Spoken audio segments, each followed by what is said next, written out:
Hi, everyone. Today I'm having a conversation with Sarah Gaer about losing the relationship with her best friend. Sarah is an international speaker and a suicide prevention trainer. Her concept of soul exhaustion has been deemed revolutionary. I think it's safe to say that the work she is so passionate about directly stems from her best friend's choice to die by suicide. Even after all these years and the ongoing work that Sarah does in this field, you will see how this loss still holds tremendous impact on her. Hi, everyone. I'm so glad to have you here. My name is Tracy Ozer, and I'm the CEO of Journey Through Grief. This episode today is part of a series called Losing the Relationship to Suicide. I wanted to put this together, this whole series, and have guests on who've experienced different types of relationship losses. So without further ado, my guest today is Sarah Gaer. And I've known Sarah, probably a couple of years now at least. I first watched Sarah do a presentation about her concept of soul exhaustion. I highly recommend that you Google that and go find any videos you can of her talking about soul exhaustion, because I think it was life changing, at least for me, in hearing the story of how the people we lost to suicide, um, were exhausted within their own souls, but then also to take that and resonate it as a loss survivor and say, okay, that's what loss looked like for me, was just utter soul exhaustion. So anyway, I invited Sarah onto this episode because she lost her best friend, Bethany, to suicide. And I wanted to talk about, the aspect of losing a friend or a best friend, and what that looks like. So, Sarah, thank you for coming on and joining us. Tell us a little bit about what you do and all the fun things in life you like to do.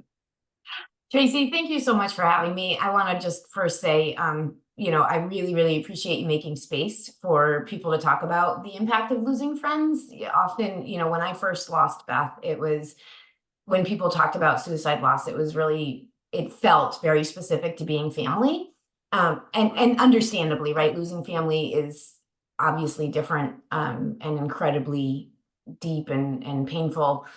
And friends are sometimes the family that we've chosen. And so, friends really play an important role in our lives. So I want to thank you for having me. To tell you a little bit about myself, I actually have a master's in clinical mental health counseling. I worked for a fair amount of time as an outpatient clinician. I've worked on crisis teams, spent 9 years working on a trauma response team and suicide prevention specifically for working aged men, which was super interesting because I am not a working aged male. But I think was helpful too in some ways, right? To be an outsider and I don't know if you already knew this, but men and women are very, very different. I've heard And that. so, yes. Yeah. I mean, there was that old book, right? That men are from Mars or women are from Mars or whatever it was. And so I sort of had an inkling that we were different, but having specialized in them for several years, I realized we're very different. Yeah, I think I And have four. I think I have four of the books in that series, and yeah, yeah, it didn't help. It just didn't help. that, well, it did for me to spend so much time Good. working with them and understanding and listening. And, because as you know, working age males are the highest risk demographic. And so it's been an absolute privilege to do that work. But all along, I've carried with me that very deep impact of having lived experience of suicide loss. And so I've done all sorts of different things in the field, in this really funny space right now, which is I'm out on my own, which is really interesting because I've always worked for other people. And so now when people call me an expert, I'm like, whoa, like that bar is too high. Okay. My confession to you is I do have a dream of being a stand-up comedian, Yeah. which I have put almost no effort into, other than I do have a comedy coach that I met with one time about 3 years ago. But it is still on the radar. So the I still hope to do it. big picture goal. Yeah. Big picture, you got to think about, long term. And I feel, what it's really about for me, taking your pain and making meaning out of it, which is one of the things I talk about as being soul care. is, we all have pain, we all have difficulties in our lives. And when you can turn it into something that feels like it matters, Mhm. it takes a little bit of the edge off that pain. Yeah, yeah. Well, and one of the reasons that I wanted to have you on specifically, aside from all the great work that you are doing, is, we, like you said, you kind of touched on it already. We talk about family and we talk about family relationships. We don't necessarily get into friendships, right? And, I have my best friend, she's still with us, but I've had her, since preschool. So we're talking decades. I won't say how many, but a lot. And, I mean, I've shared all kinds of things with her over the years. She has some secrets. I have some secrets, right? That nobody will ever know. Um, and that's just like family, like you said, that having that connection is important. And but back to Bethany now. When did you lose her? How long ago was that? I lost her in 1998. So she had been 21 years old for 6 days. Hmm. She was actually the third friend that I lost in about a 4-year period, all to suicide. Uh, all of them very different. Hmm. Um, all of them, very tragic in their own way. But Beth and I had buried one of our mutual friends 6 months before she took her life. And one of the other things that we don't talk a lot about with suicide loss, for some people, it appears to come out of nowhere, right? We know that when people look in the rearview mirror, they often can see the warning signs. They can, the more they learn about suicide, they know the risk factors. And for some people, though, it feels like it came out of absolutely nowhere. That was my experience with one of my friends who died, but that was not my experience with Beth. Beth had suffered immensely for years. I think her first suicide attempt was when we were 15. And there were multiple attempts between the first one and when we lost her. And they were all really significant attempts. And so I didn't just have the grief. I had years of anticipatory grief and years of thinking I had lost her and worrying about losing her and and trying to figure out how to not lose myself in the midst of all of that, because those attempts did a lot of damage to our friendship too. Sure, I sure. was scared all the time and I was worried about her. And at times she got mad at me that I was being helicopter-ish. And at times I had to take space from her because I'm hesitant to say illness. I'm reluctant to use the word illness. Because I think that we often minimize the amount of trauma someone's lived through and just call it all illness. And I don't feel like that's fair to trauma survivors at all. Yeah. But there were times when she was so unwell Mhm. that the friendship, it was very difficult to be friends with her. It was very painful. And so when I lost her, what I say to people is I was shocked, but not surprised. No, that makes sense.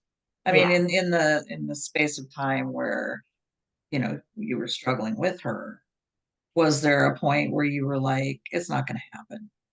She just no, keeps saying this is going to happen. No. no, she never really said. She said the first. So my mother and I have a disagreement about the exact way that this unfolded, but I will tell you my version. My version is, and the disagreement is just in the time frame between when it happened and when the first attempt was. But she had called me and she had told me she was going to kill herself. And I can remember, like, if you can imagine, this is back in the day when you had the landlines.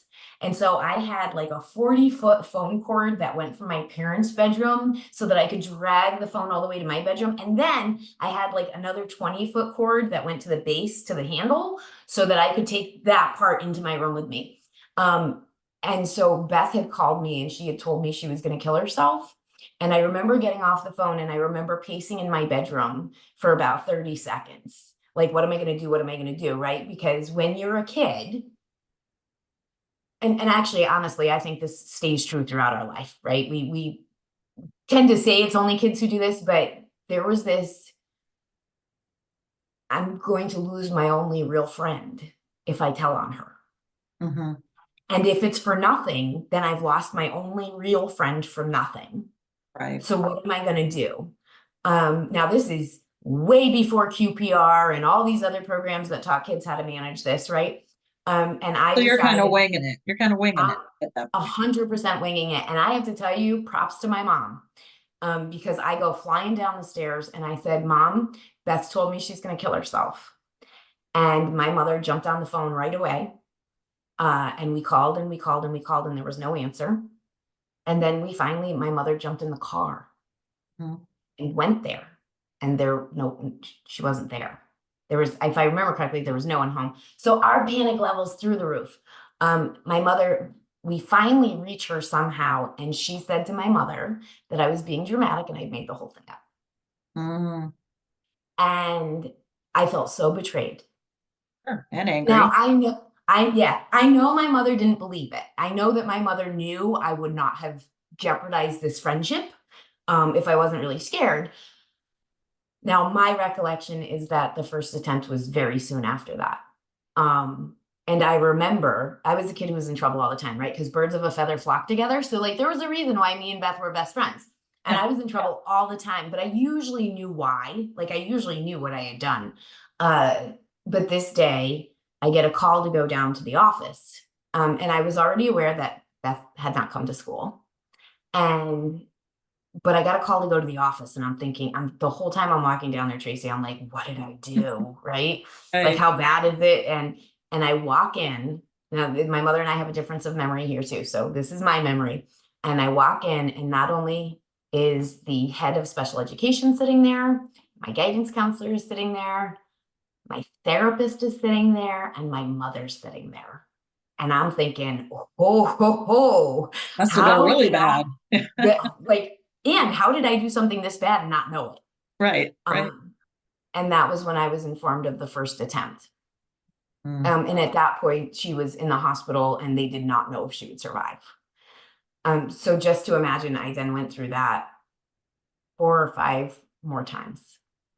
So it So was, is it safe to say that as this happened, time you started to be, I don't know, kind of, I mean, I know for myself, I would be like creating distance, right?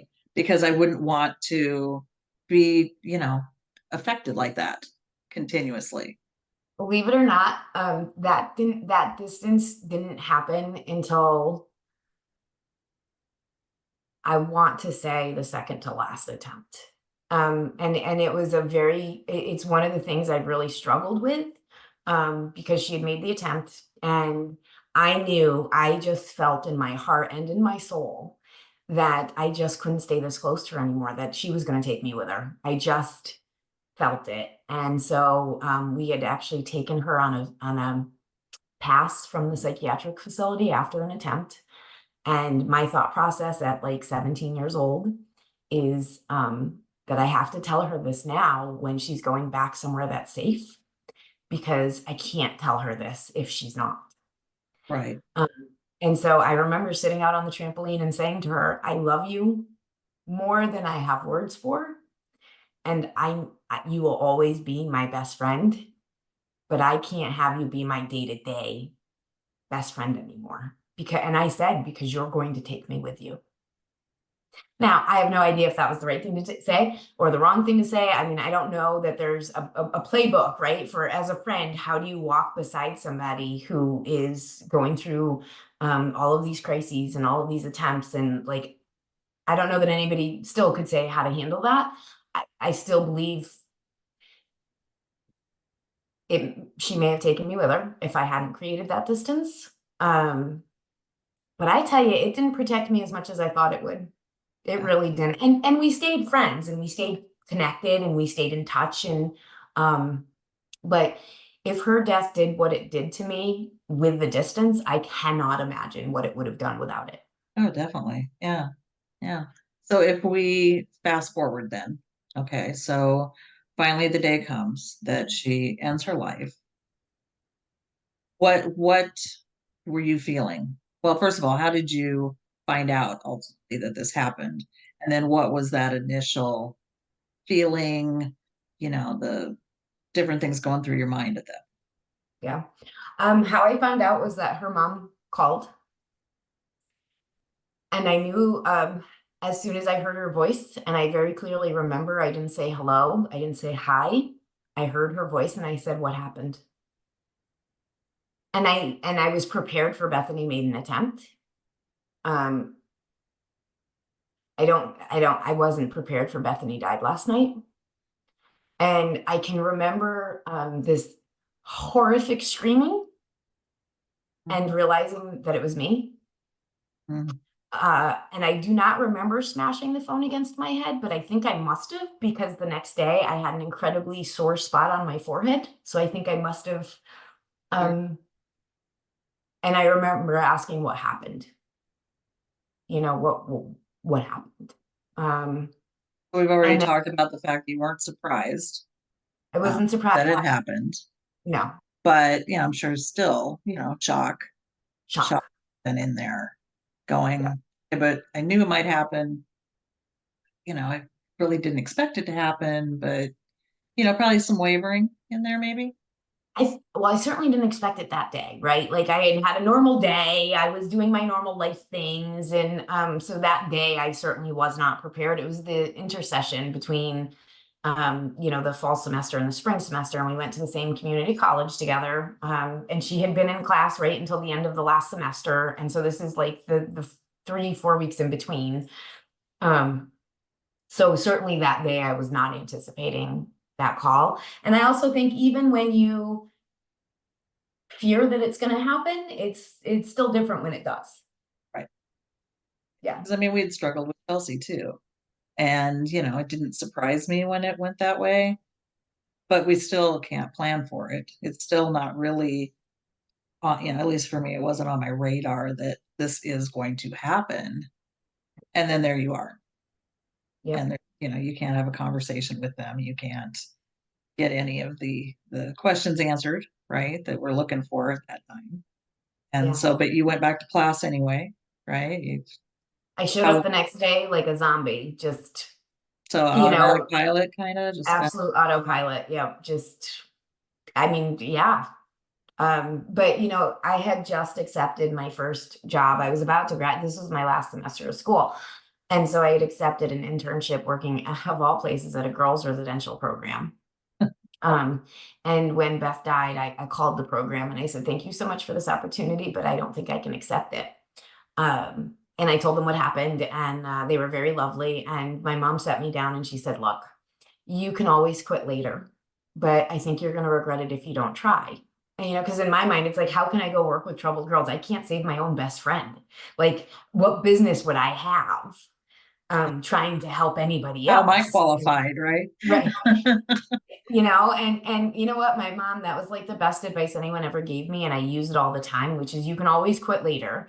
And you know what, I went and in hindsight, I shouldn't have been there, but not because I couldn't save my own best friend. I shouldn't have been there because my grief was so debilitating that I don't think I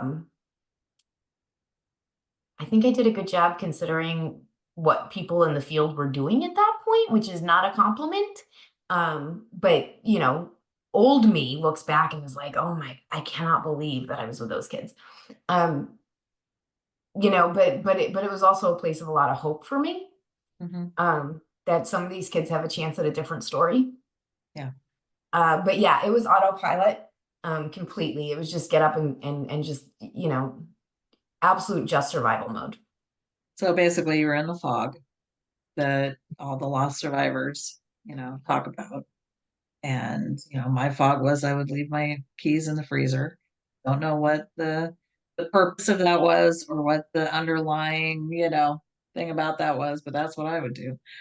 So, that's when I talk now, that's what I laugh about is my keys forever always being retrieved out of the freezer. But it is, it's a brain fog. It's a safety mechanism our brain goes through to just keep us safe from this unimaginable grief that just happened. But yet we have to go on and we have to go to school, we have to go to work, or we do, grocery shop, or, all the other 50 million things we might do on a daily basis. All the while, I know for me, I was started questioning what's the point? What's the point of going grocery shopping? What is the point of gas in my car? In the big picture, how is that important in this world? And I mean, I beat myself up a lot over guilt and, all of that. Um, which, in hindsight, everything's always in hindsight, right? I know that I did the best I could with what I had. And, I couldn't, I really couldn't do the safety mechanism of saying, well, I'm going to distance from this because this isn't good, being a child. So but I totally understand the concept of why one would do that, especially in a friendship, right? Because it's like they're always going to be there. I'll just give it a couple days and I'll call back and, or give them a call. We'll go do something. Everything will be fine. Um, it's just so debilitating, right? This grief that we end up having to go through. Well, And and one of the things, Tracy, that we are often feel like we're not supposed to talk about, is Bethany was horribly mean. When she wasn't doing, when she was good, my mother used to say, when she was good, she was the best. But when she was bad, she was the worst. mhm, And she could be like horribly mean. And that's not uncommon, right? Because you have somebody who's in so much pain and so much distress. It's not uncommon that they're lashing out at other people. And it is something that I think we have to find a way to talk about kindly, yeah, right? yeah, Um, so it was very complicated. And yes, I had the fog, but um I also had, at that point, there were no, like, not only was there no QPR to prepare you for it, but there was no postvention to take care of you after it either. And I spiraled really, really badly. I would be in like that foggy autopilot. mhm, Um, but at least when I had things I had to do, it would get my mind off of it a little bit. But it's like when I think back, especially the first year, I gained 60 pounds. mm, Um, I was drinking way too much. I was eating way too much. I was sleeping way too much. I was crying constantly. It was literally effort to drag myself to do the bare minimum. sure. And so when I had gotten the bare minimum done, there was nothing left in my soul. Like the essence of who I was depleted down to nothing. And the only thing I found that took any of that crushing pain away was alcohol. And I'm very fortunate that it didn't turn into a lifelong problem because for some people it does. Mhm. And actually, part of what helped is that I got dumped. And oh, by the way, I didn't stop drinking. I didn't stop drinking because I got dumped. I stopped drinking because I felt that the drinking was what was causing the weight gain. So in order to lose the weight, I had to stop the drinking. So I want to be very clear. It was never like, oh, I shouldn't drink. It was that's what's making me get so heavy. Um, but for a really long time, I just sunk into this absolute pit of despair. Mhm. In fact, you may have heard me talk about, and of course, this has been shown to not be accurate, but I was diagnosed as bipolar very soon after Beth died, Mhm. which goes to show you, because since then, people have said that's not the case, but the lack of understanding around specifically traumatic suicide, loss, and grief.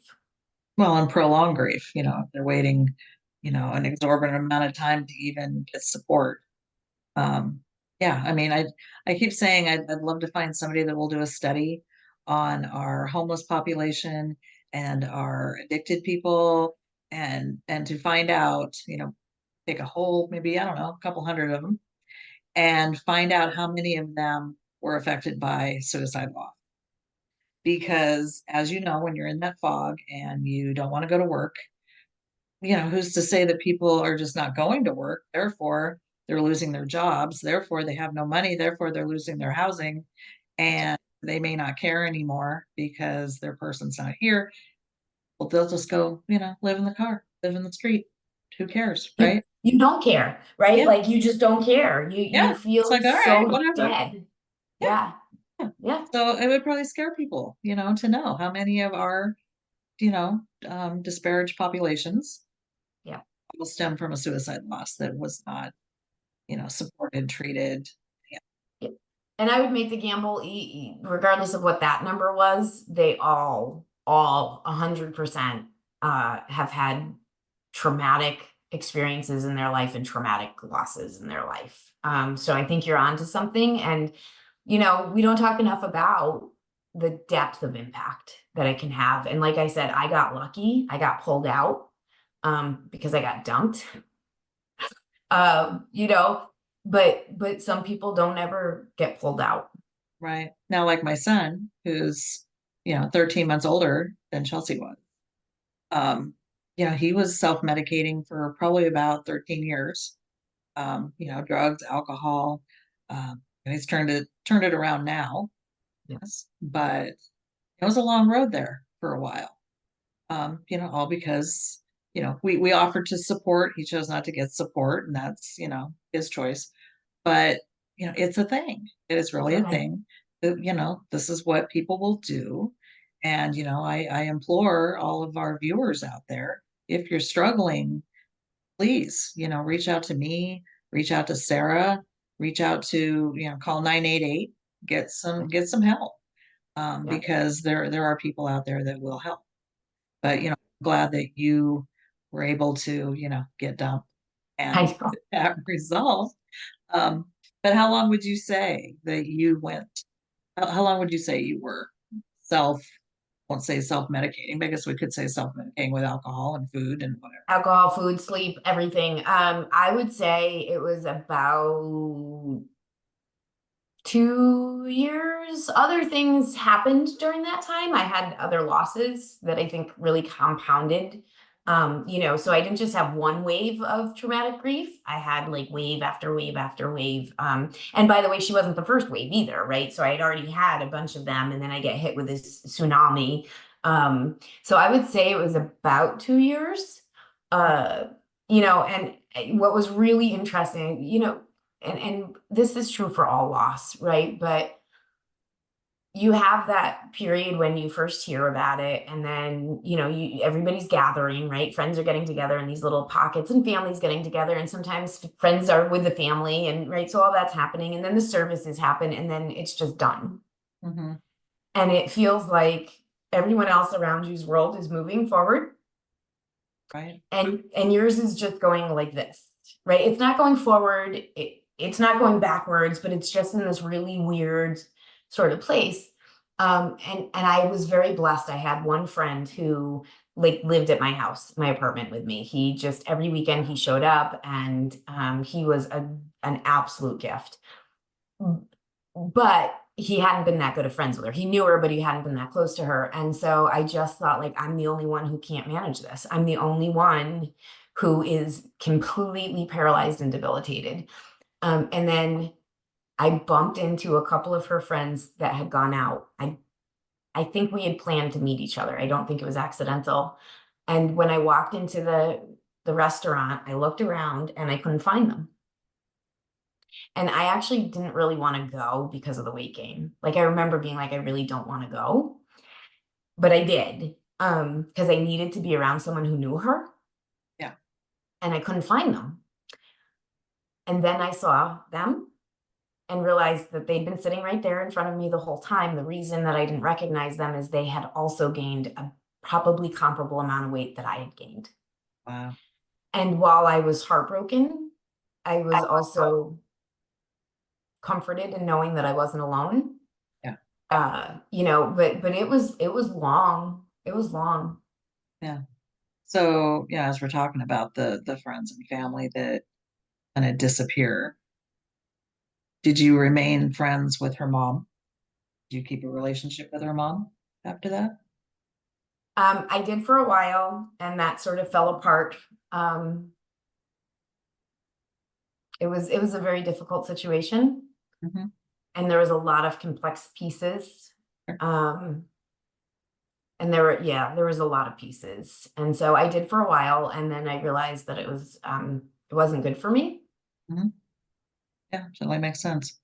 Yeah. And maybe it wasn't good for her either. I don't know, but it wasn't good for me. Yeah, because as we know, I mean, we tend to lose relationships. we've already lost this one, relationship to suicide. But with that comes the aftermath of losing, other people and people. I mean, like I lost friends, that were lifelong friends that Yeah. were, that I had known since before Chelsea was born. So they knew, Chelsea from day one. Um, and it's like, some of these I haven't talked to in years.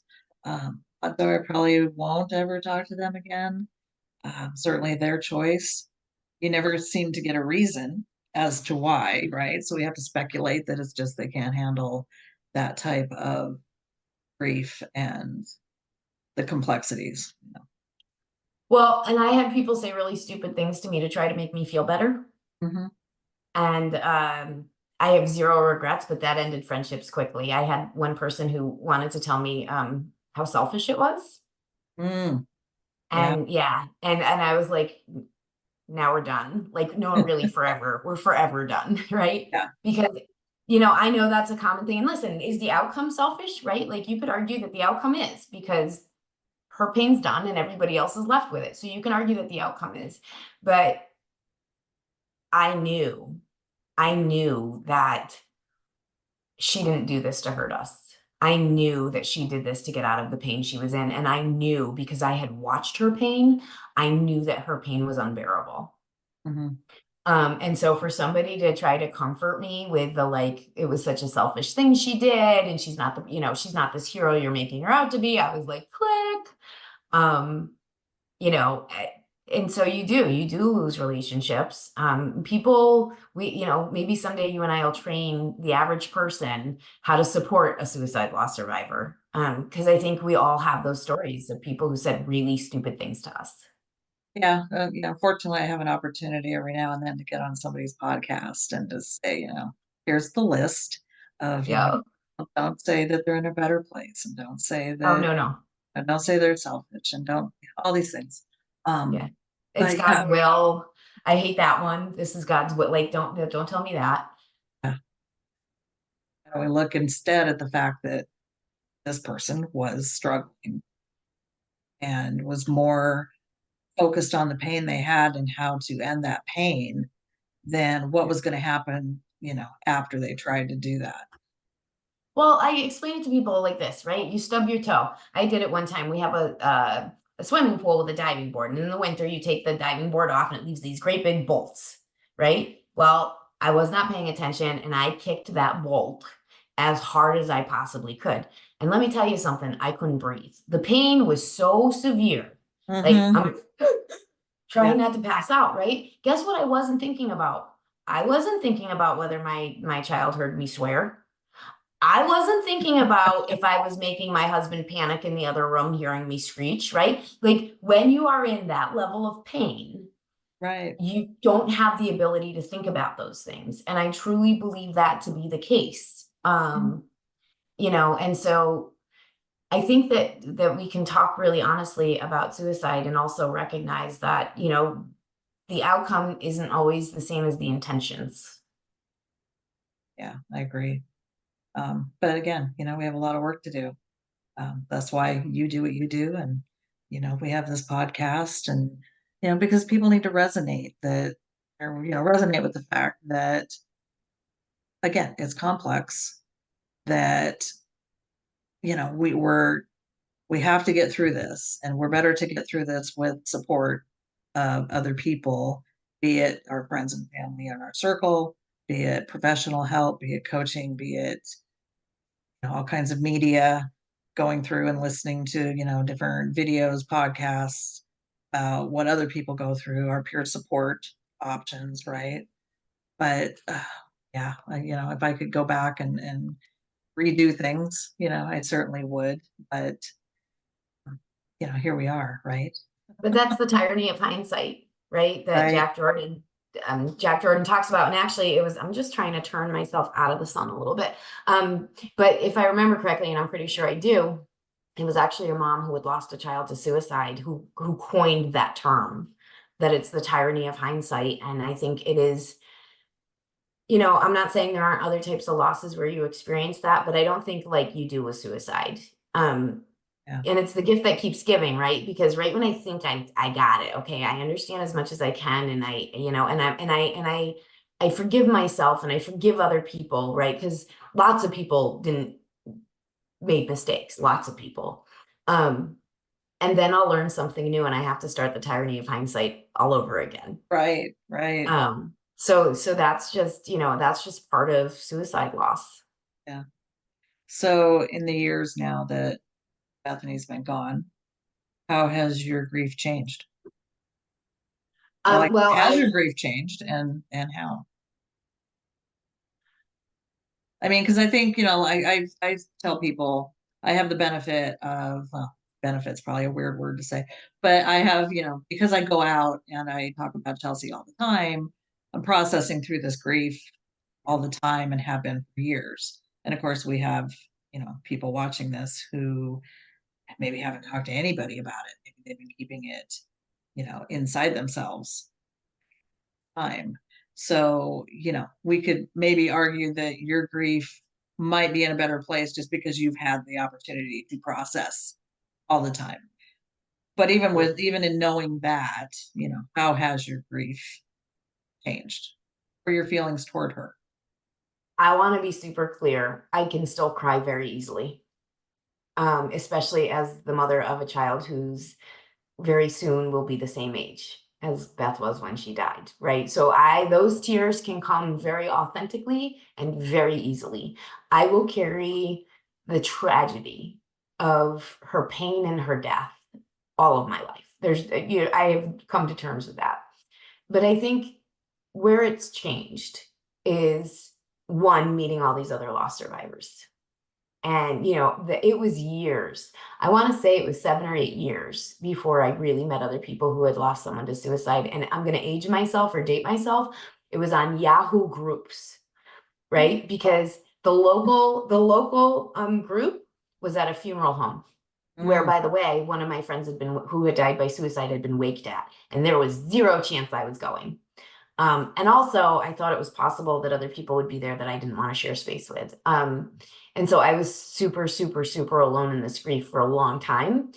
And I remember, kind of talking myself into it's fine if they say you can't go, it's fine. But I had found this Yahoo group for suicide loss survivors. And I remember writing the email to the admin and being like, it was just a friend, and but I've been alone for a really long time. And she wrote me back the most lovely, you are absolutely welcome here. And the way that this worked is like you would write something and it would go out in the Yahoo emails to everybody, right? And We had AOL. I was an yeah, AOL gal. Yeah. yep. And I had more healing in that group in the first 9 months I was there than I had in the 7 or 8 years before that. That was super important for me. But I think I'm not saying I'm not still angry. Because I think a lot of people failed. I think the school district failed.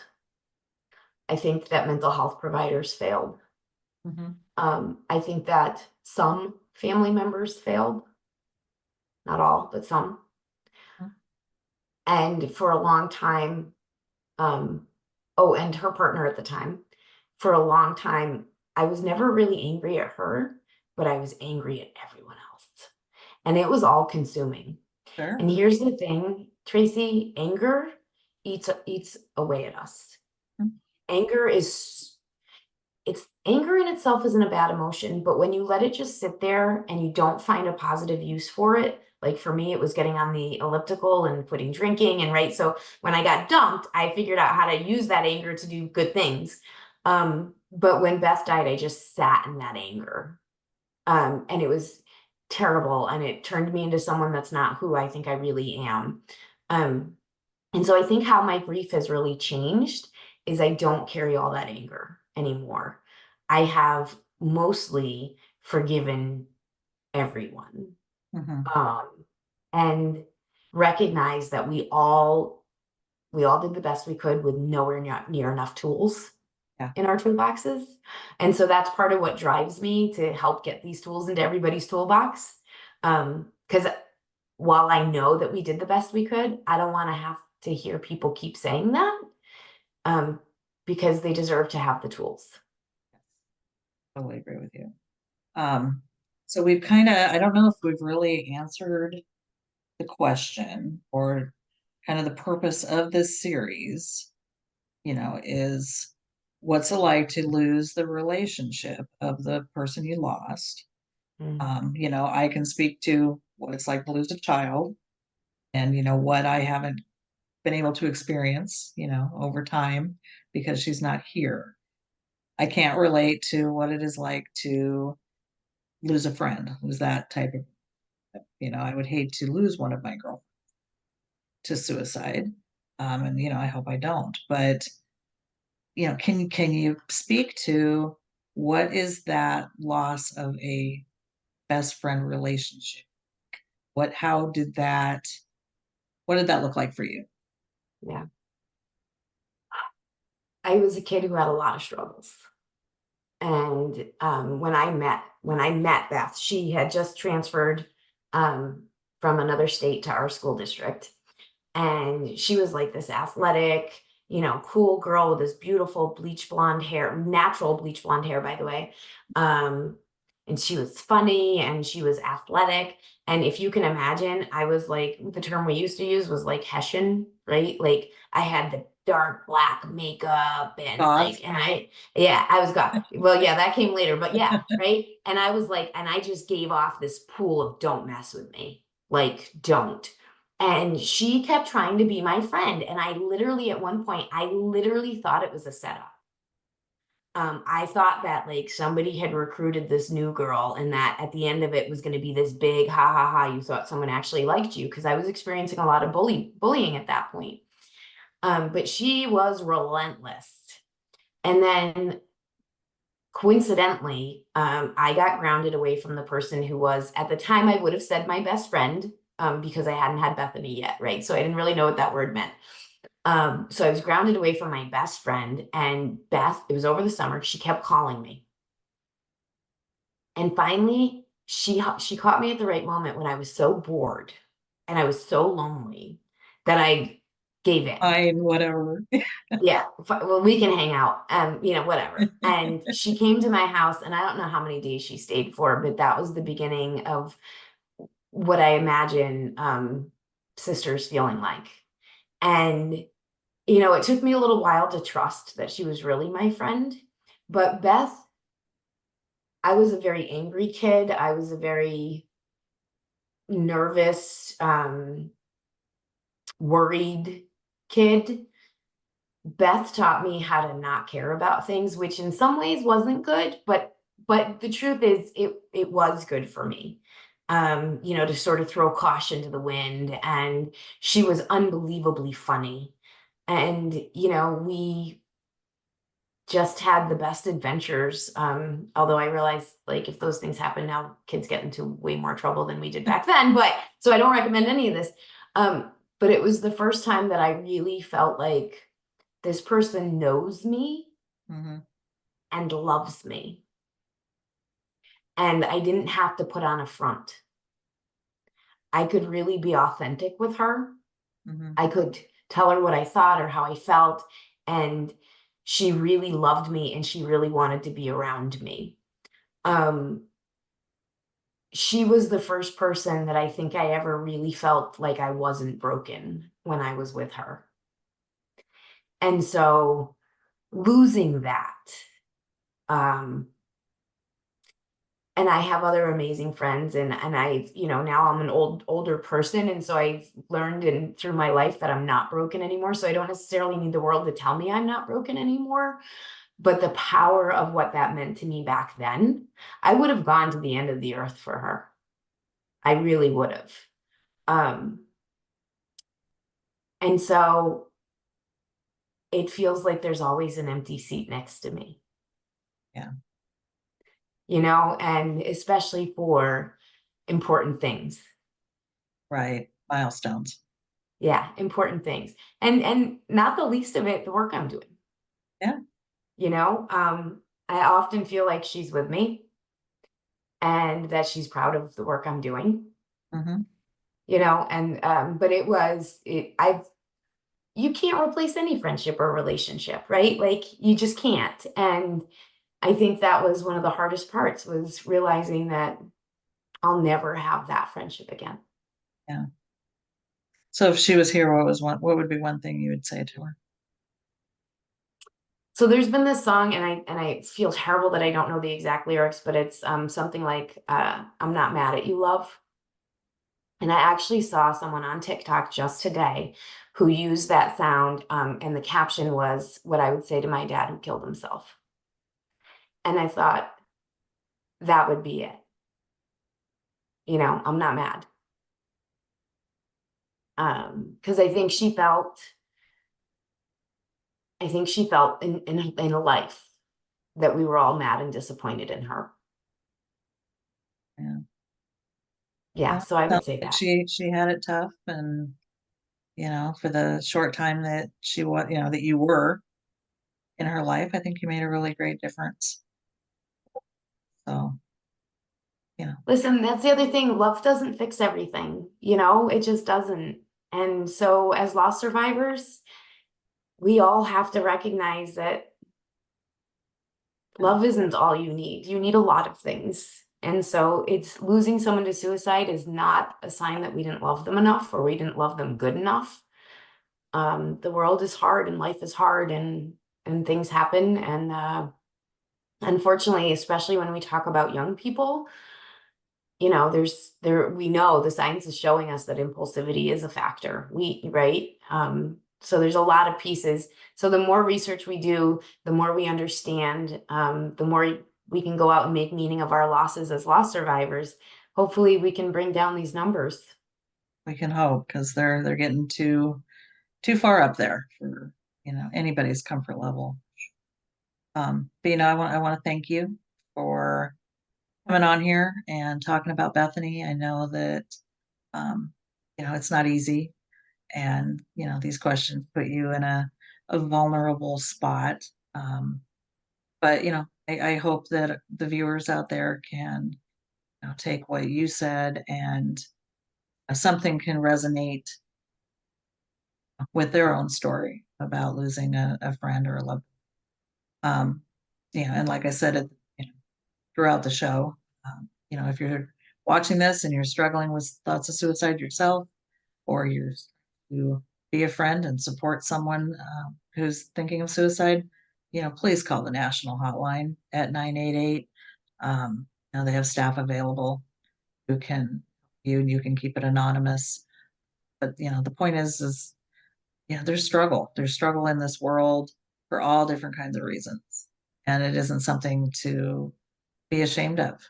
I'm going to close this, but I want to say, for our viewers out there, sorry, see, now you touched me too. I'm a little like, oh, please take a moment and subscribe to our channel. Click, an up on thumbs up on this episode. Because that's how we reach our other uh, audience members and share the message. So again, if you're struggling, call 988. You can go on Journey Through Grief and you can get resources over there, or get access to the podcast that we have over there. We're going to have all of Sarah's information. You should see it down in the show notes of how to reach her, Sarah's website. Like I said, if you can catch any type of presentation about soul exhaustion, um, loss survivor perspective, I highly recommend that you check that out. And, again, thank you, Sarah, for taking the time to come on here and talk to everyone. And, just peace be with you, because I know that, the work you do is hard. Reliving these stories every day is hard. And, yeah, I appreciate you so much. Thank you, Tracy.